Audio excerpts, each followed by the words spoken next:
राय star और ज्ञान भाई की आंखों में डर जम चुका था। तभी एक तेज चीख के साथ दोनों की गर्दन शरीर से अलग हो गया और लुढ़कते चला गया। पीछे खड़ी थी वही औरत जिसकी तस्वीर हवेली की दीवार पर टंगी थी, लेकिन अब उसका चेहरा बदल चुका था। उसकी आंखों से भूख बह रहा था और वह धीरे धीरे हवा में गायब हो गई। एक हफ्ते बाद डॉक्टर अज्जू पहली बार उस गाँव में आया था। वो गाँव वालों का चेकअप करता, दवाइयाँ बांटता और लोगों से मिलता, लेकिन गांव का माहौल अजीब था। हर चेहरा सहमा हुआ, हर घर जल्दी बंद। डॉक्टर अज्जू ने पूछा, तुम लोग इतने डरे हुए क्यों हो? एक बूढ़ा गांव वाला फुसफुसाया। राय स्टार और ज्ञान भाई वो हवेली की तरफ गए थे, अब तक नहीं लौटे। डॉक्टर अज्जू चौंक गया। क्या वो मेरे दोस्त हैं? ऐसा हो ही नहीं सकता। डॉक्टर अज्जू बिना देर किए जंगल की ओर निकल पड़ा। कुछ ही दूरी पर उसे राय स्टार की बाइक दिखी, जमीन पर गिरी हुई, और वहीं टूटी जीप पड़ा था। जीप धूल से भाड़ा था और अंदर खून का निशान। तभी उसे एक धुंधली सी आवाज सुनाई दी, मदद करो, कोई है, बचाओ मुझे। डॉक्टर अज्जू आवाज की दिशा में बढ़ा। झाड़ियों के पीछे एक सुनसान रास्ता था जो हवेली की ओर जाता था। वही हवेली, बिल्कुल वैसी ही जैसी लोगों ने बताई थी। टूटी खिड़कियां,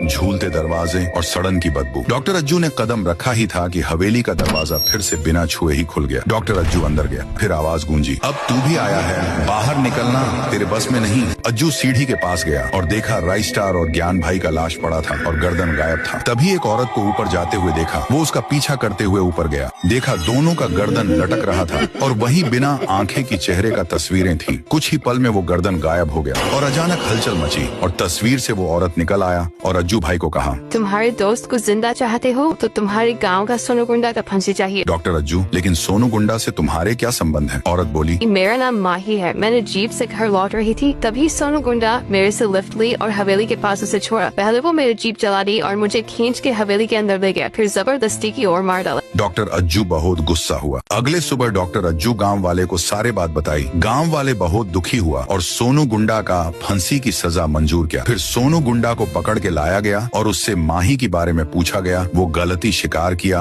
और अंत में फांसी के माध्यम से सजा पूरा किया। तभी आसमान में माही मुस्कुराया। दूसरी तरफ राय स्टार और ज्ञान भाई का गर्दन जोड़ गया और जिंदा हो गया। गांव वाले के साथ तीनों दोस्त भी खुश थे।